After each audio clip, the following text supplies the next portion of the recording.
Hi, Chris. Hi, how are you?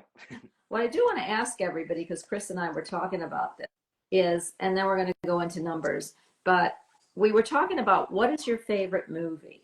The Matrix. And you need to explain why. Yeah, because I think we live in a simulation. That's why. I think it really explains kind of what we are living in so many different ways. I totally agree. And I had another guy on the show a lot while ago, Jerry. He pet Oh, psychic, right. and he said that the second Matrix was what exactly he feels we are all from. Isn't that crazy? Yep. And I have to really say that I got to go back and watch it because it's been a while. Do you keep rewatching it or do you remember? Like I watch it like 3 times a year at least. I love that. Yeah. April says it's Beetlejuice for her. Beetlejuice. Beetlejuice is a good one too. Yeah, I like Beetlejuice, but I have to ask you your feeling on this. I look at things that when I grew up, and you're my kid's age. So I know that there have been things like Back to the Future for you. And one of our big ones was, oh, what was his name? Captain Nimoy. What was it? Lost in Space Oh, was Lost in Space, and right? then you had, of course, the one with oh my God, he's on Priceline. What you remember his? Yeah, Nope. he's that's probably because they did it way back. So anybody, if you can figure what I'm talking about out, it's just like Star Trek. Thank Star you, Trek, yeah. Star Trek. If you watch Star Trek all the way back then, hmm you had to know that whoever wrote it must have been metaphysical or got a download. He was Gene Roddenberry or whatever he was. And what do you think about things coming to light from just anybody? And how do you feel how it gets here? I guess is what I'm Yeah, asking. well, I think it's both. Like even the creator I of share. the creator of X-Files, he said that, I don't know if it's true or not, but there's like a story that he was at a party and someone asked him like, where do you get all your stories? And he said they're all true.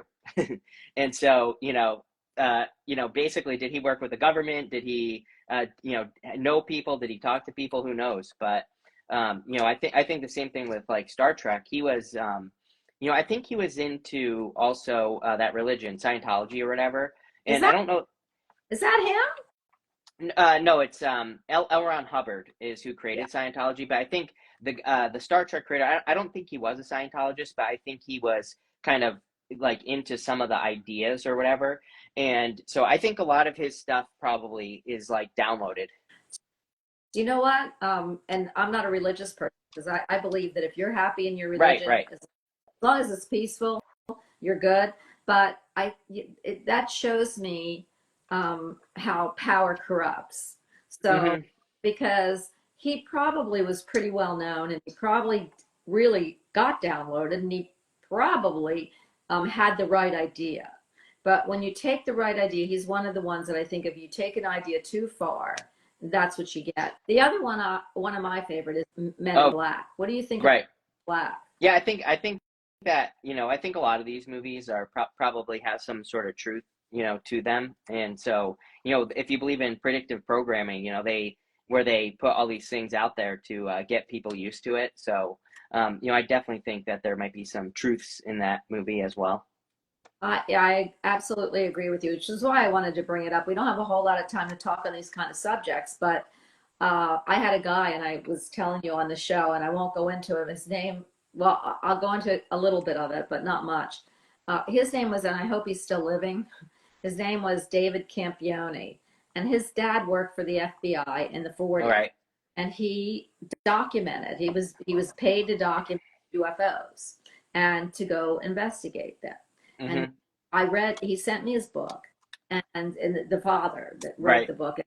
When the father died, because he couldn't do it while he was living, David um, published it. Mm-hmm. And if I have it though, you'd be interested. Yeah. So and took he drew pictures of the ones that were our friends Yeah. and the ones that the FBI felt were our foes. Isn't that crazy? Yeah. Yeah. I believe it. And so, and he is, and I will go on, and when we have a little more time on a different show, but he went into how his dad encountered an alien and how they do live among us and where they're living and why, and and how when he was 7 that he encountered one. It's really in Canada, and the guy never got older. As he got older, Oh, right. they would meet, and finally he said to him, he was 73. I remember the age when I was reading the book, and he said that when he was older, the guy looked the same age in his 20s.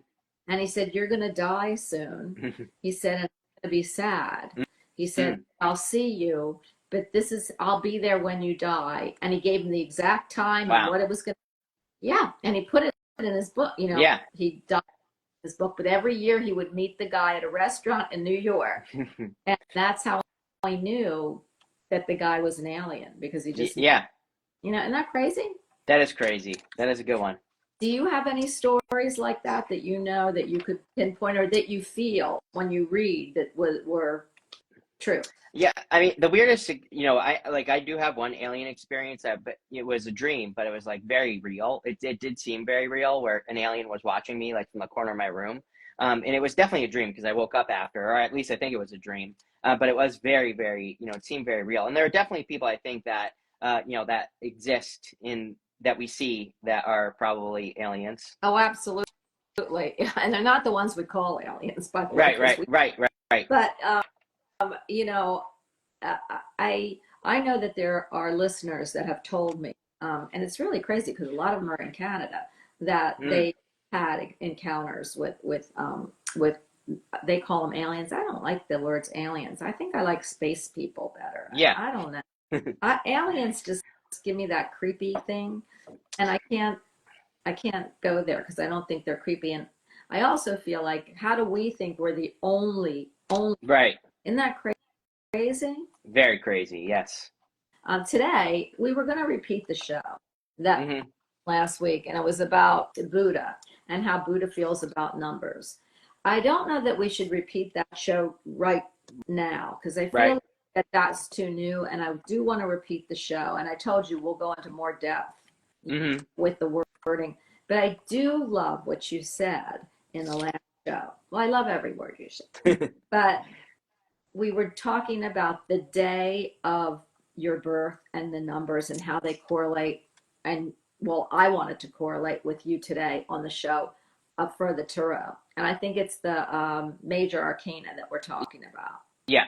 So, and then I thought about why that it's so important. I looked back on Buddha, and they said that the day you're born, it's not random that we pick it, and that it means something. And if we could unleash what it means through our life, that it actually helps us on that road, our journey of learning.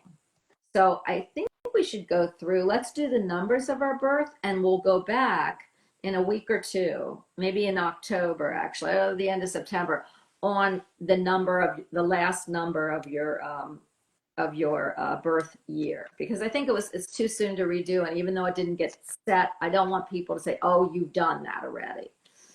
You know that people have asked me to redo the show. So what do you feel about numbers? I guess I should ask you, how do you feel about numbers, and do you think they're random? It's 111, by the way, as you say that. So that's how I feel about numbers. So yeah, I never really was into numbers. I failed math forever, so I've never really been into numbers. But it wasn't until I would say like a good halfway through my tarot journey that I started paying attention to the numbers more. Even now, I work with Christopher Witecki from Serious Joy, and he came up with the step system, which is each number degree for each sign that's in your chart.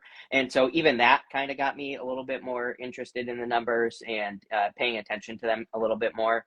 And once you get into it, you start seeing it, everywhere.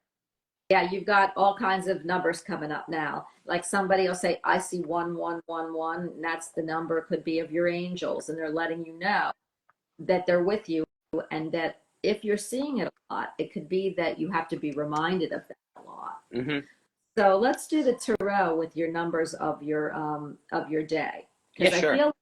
the day you're born, I felt like the year you're born, you have a lot of people born the year you're born. Yep. A lot of people born the month you're born. There's only 12. And so the day you're born, I feel like maybe has a lot less numbers and maybe hones in more of your personality. So let's do the people who were born with the day number one, which remember you have to add up. If you've got a double digit like 10, your number is going to be one. Hmm.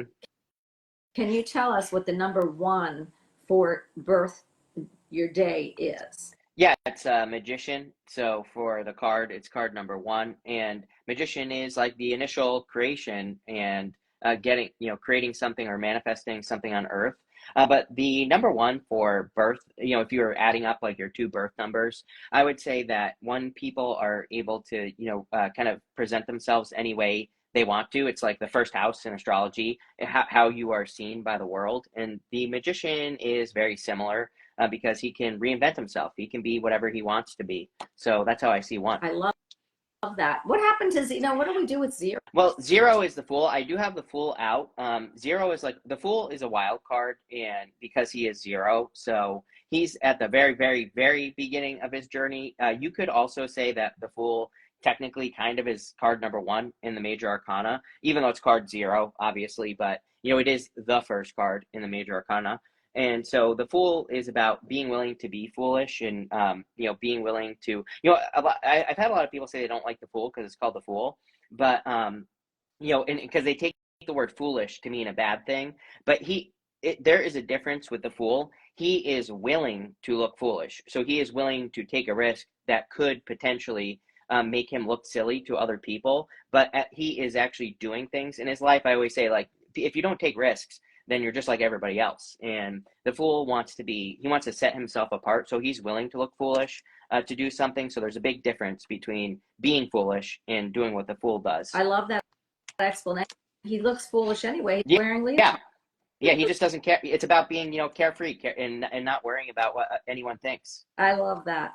So now if your birth number comes to a 2, what would Yeah. you say that card in the tarot represents? High Priestess, of course, and High Priestess, she is one of my cards that I consider to be perfectly neutral. And so she's sitting in the middle of a card, and she also has the black and the white pillars on her sides there.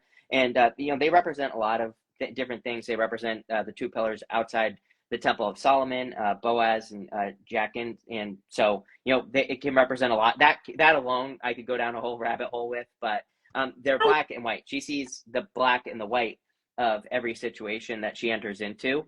And so she kind of sees both sides. And, twos are about balance, of course.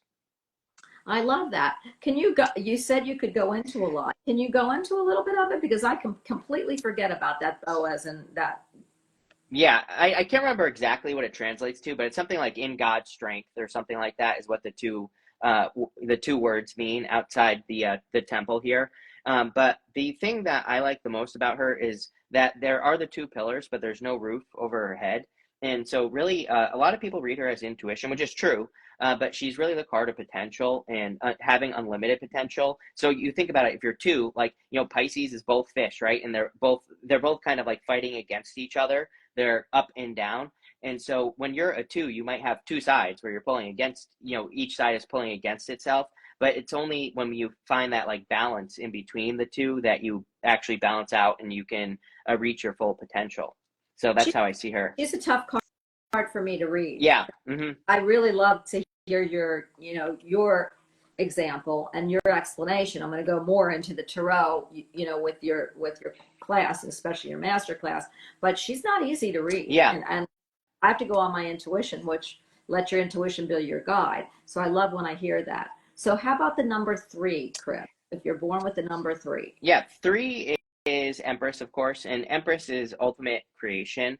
I think that 3 people it's about needing to understand chaos. She has this waterfall behind her, and the waterfall, it's the water that comes down from the Emperor. The Emperor has water flowing behind him.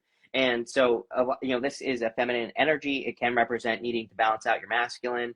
3 is teamwork as well. So like learning to work with other people. I think that 3s sometimes struggle with, trying to do too much, making things too complicated, making, kind of thinking that things have to be hard. All she has to do is wave that scepter in front of her, and the wheat in front of her grows. She's not doing anything hard to get things to work. So that's what I would focus on as if I were a three. I love that. I can't wait to get to one of these cards. But okay, and how about the number 4? If the birth date adds up to the number 4, or it is 4, what does that show you in the tarot? The Emperor, so control, right? And so fours might need to learn how to, it can go both ways with fours, I find personally. But it's about needing to learn control, needing to learn when to take control, needing to know when to release control, but also allowing for creativity. When you think about it, 4 is a box, so you're inside the box, which is really the Hierophant, but this can represent inside the box thinking. And he needs the Empress. These two, they need each other in the tarot. So even if I'm reading for a person like not about love, for example, and I see the Emperor, I'm always like, oh, this person needs more creativity. They need more of that feminine energy, that feminine touch to get whatever they're doing to work in their life. And so that's how I see him. But it's also about like learning control, when to be in control and when to release control. And I think when you're born with these numbers, I guess I forgot to say that these are things that you're striving to learn and striving to master in your life. So I don't know if I had said that. So, okay, and I'll tell you about numbers after we're done. But number 5. Number 5 is the Hierophant. So I look at 5s. For me, okay. Yeah, so I look at 5s as like the adventurers, right? The Hierophant. He is the educator, the teacher, and he is able to, speak with heaven and earth. He is able to take the stuff from heaven and translate it here on earth. And so 5 is kind of a spiritual number of change as well. And Hierophant is Taurus, and Taurus is not a flexible sign. So sometimes people with 5s, even if you're not a Taurus, this is about communication. If you want to get like even crazier than that, 5 is technically Gemini. And so, even though you would think the next number 6 is Gemini, right? Because it's lovers, but 5s like in your chart, right, can represent Gemini energy. So it can represent like communication, being good communicators, things like that. I'm a 5. Yeah. So you know what? I could every number, but I'm a 5, and I don't. It's funny because I always liked odd numbers and I always won on odd numbers, but really I listened to somebody say that odd numbers always want to strive to be even. Right. That's yeah. I think that definitely could be true with the 5s, is that they always want to be even, because evens, the numbers are trying to even out. If you look at most of the tarot cards that are considered challenging, most of them are odd numbers, 9 of Swords, things like that. So yeah, it makes sense. And so that's interesting. I'm always a funny number. And okay, number 6, which is number 6 is the Lovers. So yeah, and 6s, even in numerology, are all about family, right? So obviously, to have a family, you have to have a lover at some point to be able to do that. And so I feel that the Lovers can represent, kind of getting benefits from family. We're talking about the birth number here, not the card. And so for the birth number, benefits from family, you will see a lot of benefits from having a family in 6s. But the Lovers is also about making choices and, kind of having a choice to move in new directions. So I think 6s sometimes get presented, when you think about it, the 6th house is like the house of daily routines. And so 6s, maybe their routines change a lot, or they need to change their routines a lot so they don't get bored, like in work and business. They probably can't do the same thing every single day. So that's how I feel about the 6s. Well, the 6s, the reason it's important to me, I'm looking at my 2 sons. It says I was born on the 4th, but I add my birthday. It reduces to a 5. We're only looking at the birth day. So it would be if you're born on the 4th. But both my kids were born on 2-4, which equals the 6. Yep. And that's when I started getting fascinated with numbers too. And I looked at the 6, the Lover's card, since it was, you start from birth to the end of your life this year. Yeah. And this, in this lifetime. So I look at it that they will strive to conquer, have, or define and live with relationships as a top issue in their life. Yeah.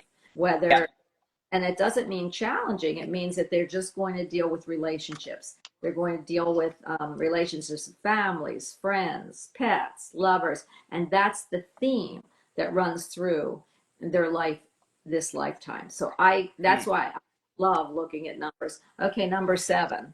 7 is the Chariot. So the Chariot is a victory, one of my favorite cards, but the Chariot is about setting yourself apart. I think the simplest way to describe sevens is that it's like needing to believe that what you have to share is worthy of being heard, needing to believe that you can say something and that your idea is right. I think that a lot of sevens, even just in the like in the regular numerology system for birth, I think sevens have a like need to believe that what they have to share is important. Sevens used to be considered very not a great number, right? Back in the day, if you were a 7 in numerology, it was considered unlucky. But when everything changed is when we became technological. So sevens do really well with technology in general. And like I'm a birth number 7, right? And obviously I work with technology. So, again, I think that, this can be a very good card, but really the 7's about like needing to speak up. He is setting himself apart. He's taking the risk of being different than everyone else, kind of like we talked about with the Fool. He's leaving the city behind him behind. So I think being a 7 is like needing to be willing to set yourself apart, say the crazy stuff, say the crazy thing, or even just have the confidence to believe that, the things that you believe in are could change the world. Well, are you a 7? I'm an 8 if we do the 24, but I'm a 7. My birth number's at 7. Because yeah, they're different if you do that. But Yeah. sevens, when I look at 7 and I look at it, it's a number, and it's because I have so many 7s in my chart, but maybe I'm making this towards me. But sevens to me are the number of the soul. And that's exactly what you were saying. It's about you're here for soul growth. You're here to bring in what you're doing right now is you're bringing everybody and yourself to learning about their soul, about metaphysics, about tarot. You're teaching everybody. So that's what your soul growth is Hmm. this lifetime. And it's so interesting because that's what the soul is here to do, is to teach people and to enlighten them. And you do that so well. Thank you. Welcome. Okay, number 8. 8 is strength. So strength is all about strength. It's all about putting in the work. Like this is her inner voice, the lion, and so she has to tame her inner voice, her inner critic, so that she can conquer it and be successful. She's getting it to submit to her. So strength is literally about a display of strength, doing things that people will see as you being strong. So that's probably what 8s are here to do, is to be strong, to put in the work, to learn, also probably to learn balance as well. Infinity is balance. You put energy into something, you're getting that same energy back. And so that's part of strength as well, is making sure that you're not like over investing in things, making sure that you're only giving enough. I love that. And what about a 9, And Chris? Do we even have 9? we do have 9, and 9 is the hermit. So the hermit is about hermits probably, and 9s probably in past lives have gone up the mountain, but they never came down the mountain. So a lot of 9s had past lives maybe where something happened that caused them to kind of hermit away from the world, and now their job is to come down from the mountain and to show the world what they're made of. So I think that's the job for a 9. I love that. And I've got to tell you, that's another hard one for me to read. So I Yeah. differently. But I got to tell you, I love that because I know, and I know that one of your past lives, and Hmm. I'm a big past life person.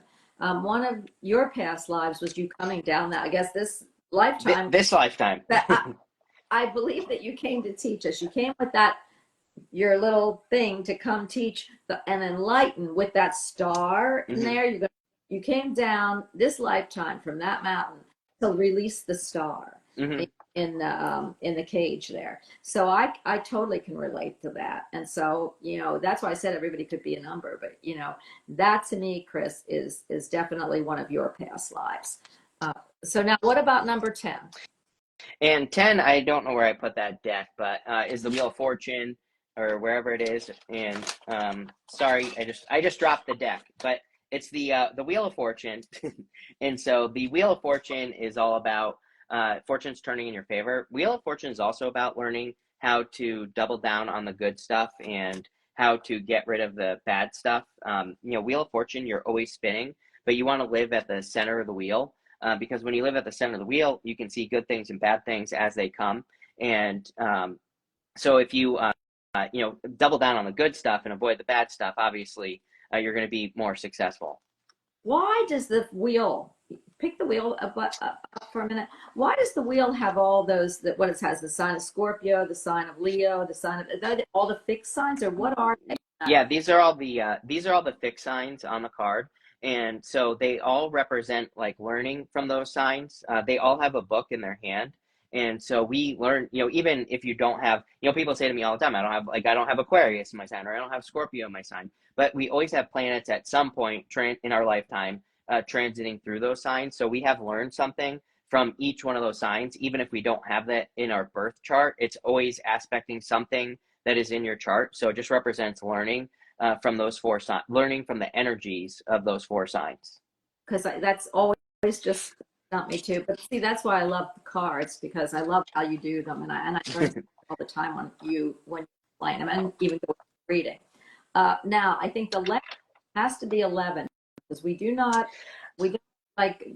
do we add up 1 and 1 to make 2? Two, yeah. I think the last one was 9 actually, because we wouldn't have a 10 either, really, because 10 would be 1. Right, and you know me, I just want to keep going. So anyway, for everybody, I hope you enjoyed that, because it's about the numbers in tarot, and it's about, if you look in the Buddha communication, it's all about numbers and the day you were born. So I love that.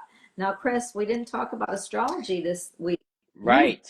We just go through, or we're going to hit a new moon? Yeah, so on the 2nd, we had the new moon, and so that new moon is interesting, and my chart looks very wrong right now.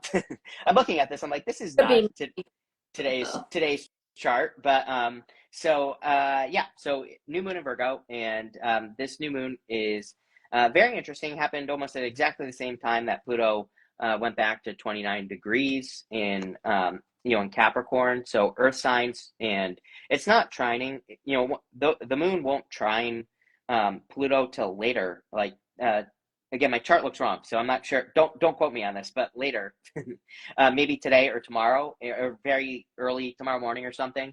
And so that'll be interesting. 29 degrees Capricorn, I think, is the shock to the system that everybody is maybe feeling or will be feeling soon. And what kind of, so did you do it for, I know you just put out some new signs, but can we go through and we'll do it, and then we'll go into the question.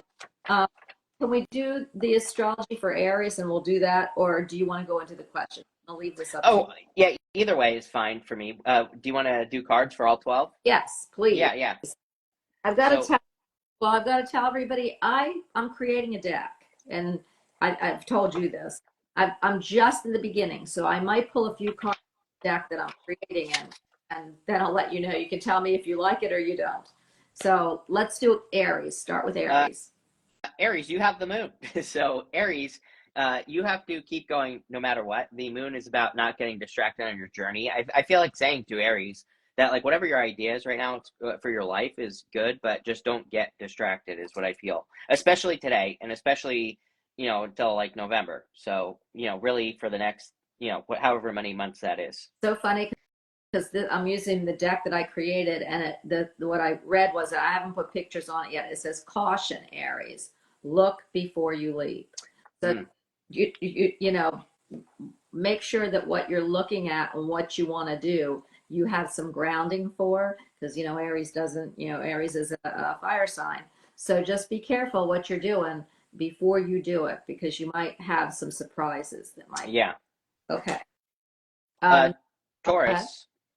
Taurus, you have the Page of Pentacles. Really good time for Taurus for starting new things anyway. So I think it would be a good time for you to start anything new that you want to start. I also feel like some of you could be getting an important message this week. I feel like this week, by the way, whatever this week is, the 2nd.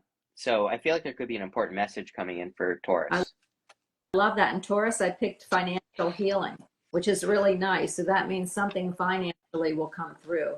And I love the yellow lily. As soon as I see it, it makes me happy. So for me, that means if you've got any financial issues, or you're going to have financial issues, or you're thinking about finance, it's coming. You're in the healing mode. And you're going to be okay. And it says your money struggles are a thing of the past.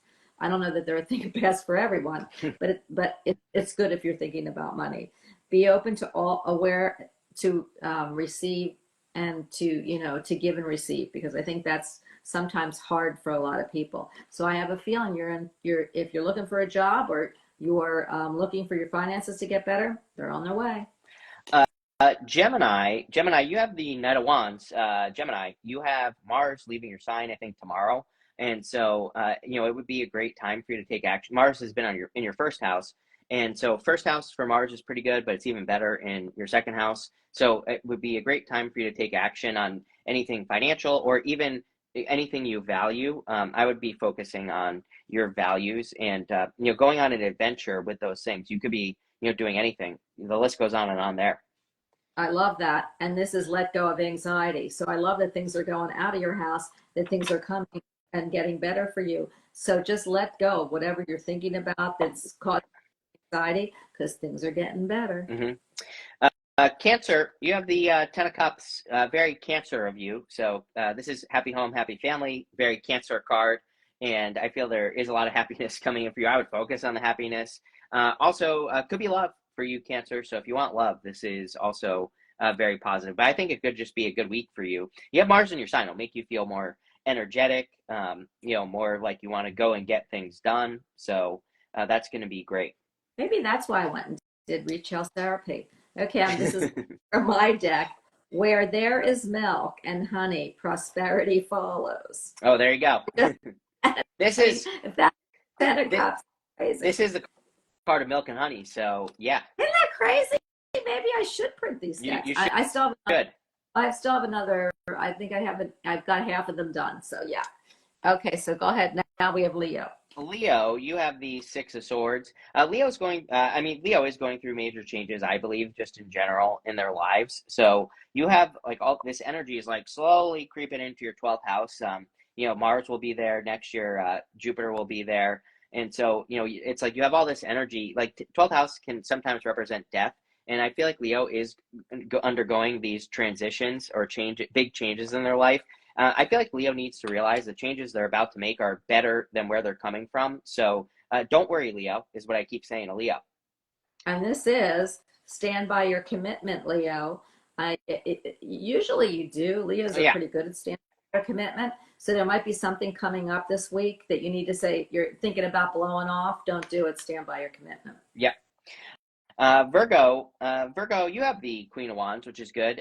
There is a lot of, sun's in your sign, moon's going to be leaving, but the moon was in your sign. Venus was in your sign. So even though Venus has left, it doesn't matter. Still could be a lot of attention for you. And I would try to stand out. This is my card of seduction, and it works both ways. Like, if you want love, go out and get love. But also if you're trying to build something or get your business going or whatever, it can say, make the things you're working on more seductive, make them more attractive. And that's where she finds success. She's also my card of learning as you go. And that's popping into my head here, Virgo. Like, don't be afraid to, if you don't know everything, do it anyway. And Virgo, for you, I've got patience. Just be patient and things will come your way. I love the patience card. I hate to be patient, but this, I want to go, when I see patience, because I don't have any. But this for you, Virgo, should be really good, because I think Virgo in general has patience. Libra, you cannot make this up, Libra. Seven of Pentacles. Every reading I do for you, you get the Seven of Pentacles. Is the juice worth the squeeze, as I always say? I feel like Libra is weighing a lot of different things up. I mean, again, you have your ruling planet in your sign right now, Venus. So it should be a pretty good time for you. But with Venus there, I would make sure that the things that you're putting your energy into are providing something for you, that it's actually worth it. That is so crazy, because now I speak your language. Now whenever the Seven of Pentacles, I always say, is the juice worth it? And I love it, because now I know how to read it perfectly, because then I can look at it. And does your next card, or the card next, tell you if it's worth the squeeze? Let's see if it's worth it. I would say yes. You have the Eight of Wands, Libra. So Eight of Wands is like quick success, quick conclusion. It is a manifestation card as well. So if you're trying to manifest something, yes. I love that. And I've got love is in the air for Yep. you out of my deck. So, honey, all I can tell you is for all you Libras out there, Venus is your ruling, planet, right? Yep. And if that isn't all about love and beauty, I don't know what is. So, except for Taurus, and they have it too. But love is in the air if you're looking for love. And love just doesn't have to be a person. It could be Hmm. a job, how you feel, or it could be the love of who you are or what. But I think there's somebody, if you're looking for love, it's coming. Scorpio, same for you, Scorpio. I feel like there could be luck coming in for you. You have the King of Cups. You had the King of Cups with me this morning when I did your reading. So I definitely feel there could be like a King of Cups type person. I also get moving for you, Scorpio, and I don't know if I see that in your chart necessarily. You will have, I mean, Pluto will be moving into your fourth house in November, and Pluto is transformation. So even though, like, I prefer to see Jupiter in the fourth for moving, but if you're planning on moving, definitely could be good for you. And I love the Scorpio for reasons nobody probably really knows here because I'm in Louisville. But it says, "You are healed." It's the Mm. sunflower. And it says, "The healing you have prayed for is on its way." So I love it for a love card too, because that means that, people who, we all have had other loves, other things we've done. We've either they haven't worked out or it just wasn't right for us. Well, this tells you that healing is on its way to let love come in of any sort. And like Chris said, if you're looking for love, and he said something, close to that, if you're looking for love, that it's here, this would say that you're starting to heal your past so that you Hmm. can find. Okay. Uh, Sag, your card, Wheel of Fortune. So you're showing up in a strong position. Fortunes could be changing. I feel like your fortunes are changing around work. I feel like Sagittarius has had, big issues around work. So if you've been having issues around work, I feel like that's where the turnaround is coming for you. And I love it because for you, Sagittarius is the bromelade. Be positive. I think that's really important. Usually you're a positive sign. So because things are changing, be that much more positive. Capricorn, you also got your card, the World, which is your card, so showing up in a strong position. I think that Caps are that 29 degrees is, you're used to it, Capricorn, having put on your sign, and so I think things are going to be better for you than pretty much everybody else. But what I would say is I think that there could be an accomplishment, like a big accomplishment coming in for you, or you're feeling accomplished. Well, you know what? You just told us you had a lot of Capricorn in I your chart. do. You're saying how wonderful of the year you're going to have. I'm hoping that for you. Exactly. I hope so too. I do. I think you know how I feel. I feel you're the golden boy. So anything that you touch turns to gold in this lifetime. And what I pulled in this was from my deck is follow your heart no matter where it takes you. So I think that's a good. That It's is good. good for Capricorn. I think Capricorn, if it's a good year, that follow your heart could be work, could be play, could be people, and that's one of my favorite cards that I've created anyway. Love it. Um, Aquarius, you have the Nine of Cups. I literally feel this is a wish coming in for Aquarius. So I would just say make a wish here, Aquarius. I don't really look at Nine of Cups as that much of a wish card. I think we have to be in an energy to attract the wish in the first place. But I feel like make a wish, and you will whatever you're wishing for. It's a yes. And I love that because here's follow your path, Aquarius, Hmm. and Chris just gave you that it's a yes. That whatever you're going to follow that path, and it's going to be very lucrative for you. And finally, Pisces, you have the Eight of Pentacles, so stop working, right, Pisces? I think you need to stop and smell the roses, like Bonnie told me to do before this call. And so I think that the Eight of Pentacles, he's done a lot of work. He's actually made a lot of progress, but I think it's important that Pisces doesn't forget their original dream. It's like, and I think Pisces is caught up too much in the like want, and instead of like looking at how far you've come and like what you have accomplished, that's and why you originally did it. And that's what I feel Pisces needs to do. So you just said that I said, and I cannot believe a big deck. What do you think I pulled for Pisces, which Yeah. is you? Yeah, right. Balance, Balance. work. Yeah. Just said right before. I think I just the show too. Yeah. Balance, work, rest, and play. Hmm. And that's good for Pisces. course, Chris is a Pisces, and we know how much he works. And I'd love him to play a little bit more. I do know that, like I said, his balance of work and rest are really together, because resting for Chris, he just doesn't do. And rest is working. It's the play part I want him to do. Okay. Yep. So I hope, do you have any, the other thing is, do you have any sign that you've read for this week? And I know you've put them out that really have stood out to you as like, this is going to be a game changer for this sign. Scorpio. So Scorpio's reading was literally the probably the best Scorpio reading I've done in a long time. So it was the one, every once in a while I do a reading and I just notice the major shift in the energy for that sign. And so Scorpio. I love that. Can you go into a little bit more detail? I don't exactly remember what I said to Scorpio, but I think I was saying something about how they're like gaining more freedom, freedom to do the things that they want to do in their lives. And also, I think that they are undergoing like a shift in emotions. So their emotions aren't like kind of bogging them down so much. And so I think that's what I said in that reading, but it was just really good. Perfect. Everyone, that just preempts you to go and listen. I know you probably already have. When Chris has come out, I am sure you hit the button to hear it, because he's got a lot of followers. We love you, Chris. Thank you for giving us your time. And this is your show too. So me and you, we're at it again next Monday. Yep. And, thank you again, everyone, for listening. We just adore having you. And if there's anything you want to hear from us, let us know what you'd like us to bring forward. But we're going to still do some numbers, and you always know the tarot and the 12 signs are what Chris does. So we are going to do it together. Thank you again. Bye, everyone. Bye.